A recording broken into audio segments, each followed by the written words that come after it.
All right. So with the Nintendo Switch launching in just a couple days, the big question is, should I buy one at launch?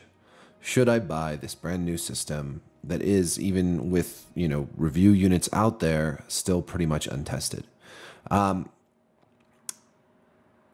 are a lot of unknowns when it comes to the Switch. The Virtual Console is not yet available. We don't know a lot about the online service, which is now a paid subscription service, which purportedly uses phone for chat. We don't know what the eShop will be like. We don't know how networking between Switch consoles will work exactly, or how well it will work. There's a lot of unknowns. There are also certain things about the Switch that are strange sins of omission. For instance, no Bluetooth headsets will work, and the audio jack is only on the tablet itself, which is fine for portable mode, but a little awkward when you're docked on a TV. You have to run like an extension cord from the system to your couch. There's also some issues with the charging USB port being on the bottom of the system, which is fine when it's docked or handheld, but in tabletop mode, a little less convenient. Fortunately, there's a 5-hour battery life. 5 hours should be pretty sufficient for most people, especially in tabletop mode. And when you're handheld, of course, it's easier to just plug it into a wall and charge it. So there are some problems and concerns with the Switch. From my perspective, however, I think it's just a really incredible system. I've enjoyed the hell out of it for the last week. I've enjoyed The Legend of Zelda enormously, and I've really had a lot of fun with 1-2 Switch and Just Dance as well, although mostly with my kids playing those games, because those games are really geared towards younger people. Zelda, on the other hand, is just it's pretty groundbreaking, and I think gamers of all ages will have a lot of fun with it. But we'll save that for my actual Zelda review. So the Switch itself is just a little tablet. See? That's the Switch. And it goes in a little dock like this. And you just pop it out, pop it back in. It comes with the Joy-Con controllers, these guys, and these can pop out and pop in of this grip, or you can take them out pretty easily. Some reviewers say that it's a pain to do that, but I think it's really pretty easy. Just pop them back in. Now, when the system is turned on and you put a controller in, it makes that snap sound, which just embellishes the natural snapping sound of the controller going in. But it's snap, really nice. There's also this little button here. Sorry, right here is the screenshot button.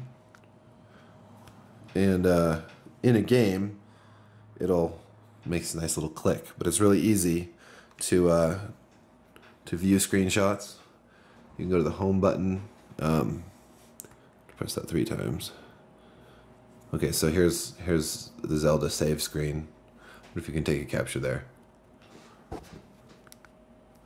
You can go home with the home button, and you can see the UI here. Go to some different games, and you can close the software. And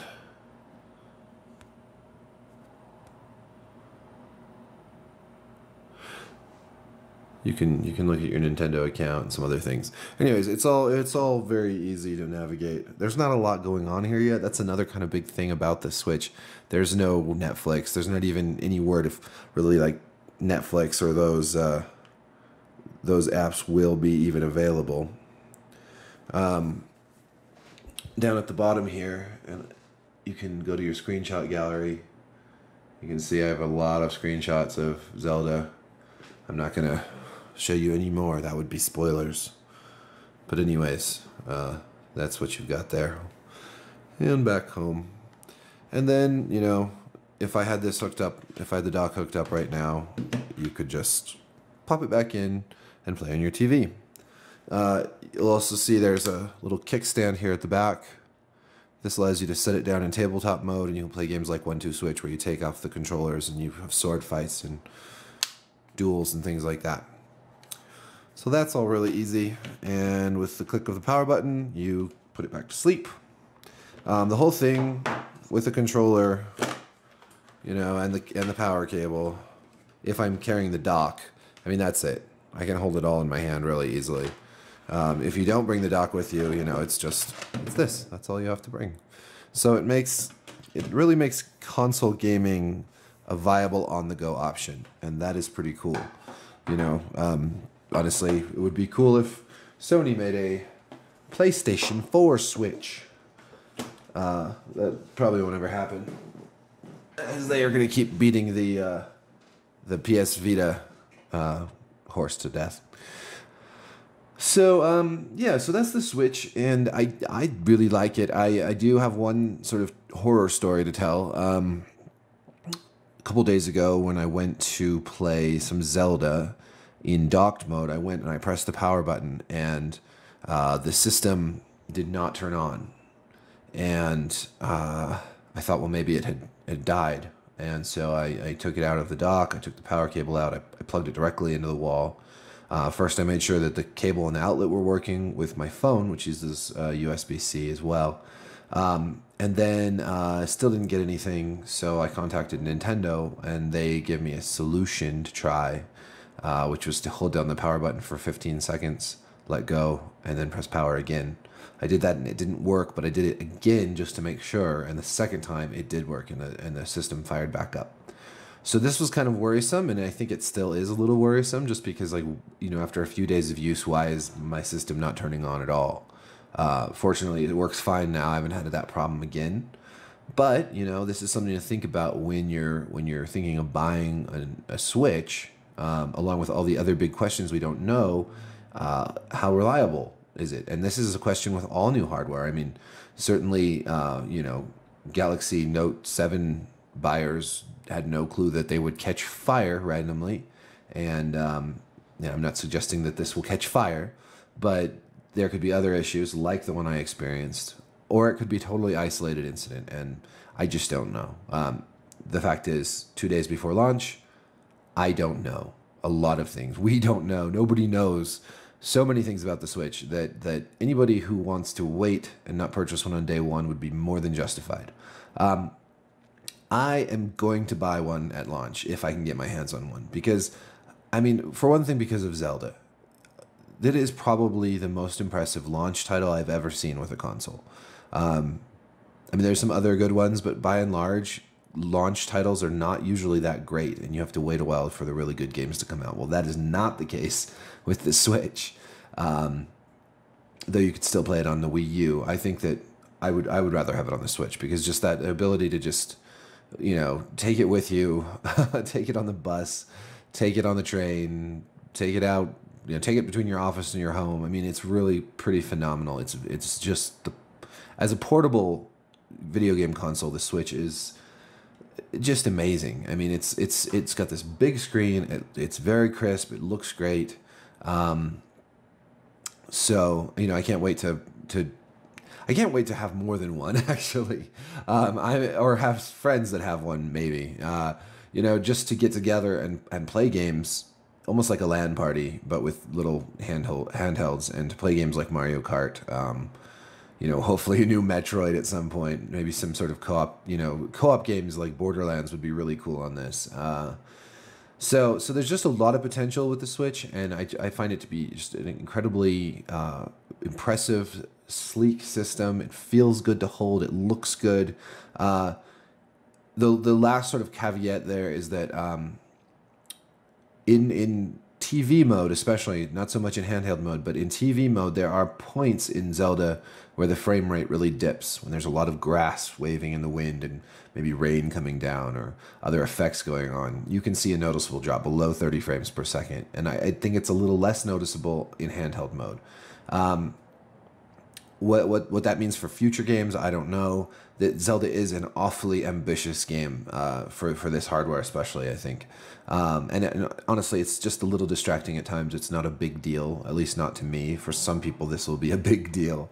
But really, overall, just a very impressive system at a good price. The accessories will set you back a lot more, so just be ready to be paying for, expanded memory. There's only 32 gigabytes of storage on here. So if you want to do digital downloads, you're going to need expanded memory. The cartridges don't install onto the system, so you don't have to worry about having to install Zelda or any of these other games. They just come on the cartridge. They boot up right away. It's really pretty great having cartridge-based media here. But yeah, you will need more storage if you want to do that. You're going to need a carrying case if you want to take it anywhere and not damage it. You're going to probably want to get a Pro controller at some point if you play it on your TV a lot, which will save you the time of taking out those Joy-Cons and will provide you with a slightly more comfortable couch console experience. And just, there's no games bundled with it. So the whole thing is going to cost you more than $300 if you really want to get down and dirty with it. But really, in the end, I think, it can easily replace your portable and home console systems. I mean, I don't know how, I mean, to me, it's way more convenient than a 3DS and a Wii U. And to me, I like that the better visuals on the Switch. The 3DS just looks like a dinosaur in comparison. So I honestly, I do hope that we start to see things like Pokemon move over to the Switch and away from the 3DS. I think 3DS is a great system, but now that I've played with the Switch, I hope that we move away from the 3DS and just that Nintendo streamlines everything onto this portable hybrid. So, I mean, and granted, maybe I'm a little biased here because I did a couple years back write an article saying that this is exactly what Nintendo should do, is make a portable home console hybrid, and lo and behold, that's what they did. I'm not getting a royalty check or anything from them, but it was a pretty good idea. I did get this unit as a review unit and Zelda and the other games as review copies. The unit goes back to Nintendo, and I'll be getting my own, maybe a couple, but it's yeah, that's my full disclosure. Anyways, that's my video review of the Switch. Obviously, there's a lot more to talk about once we know more. Feel free to ask me some questions in the comments if you have any, and I will have at least part 1 of my Zelda review up tomorrow. It's a huge game, and I've said this before, but I'm not into rushing through games that I enjoy. I'm not into rushing through any games because that's not how normal people play them, and I don't think reviewers should either. So I will have at least my part 1 up for my Zelda review tomorrow, and we'll just go from there.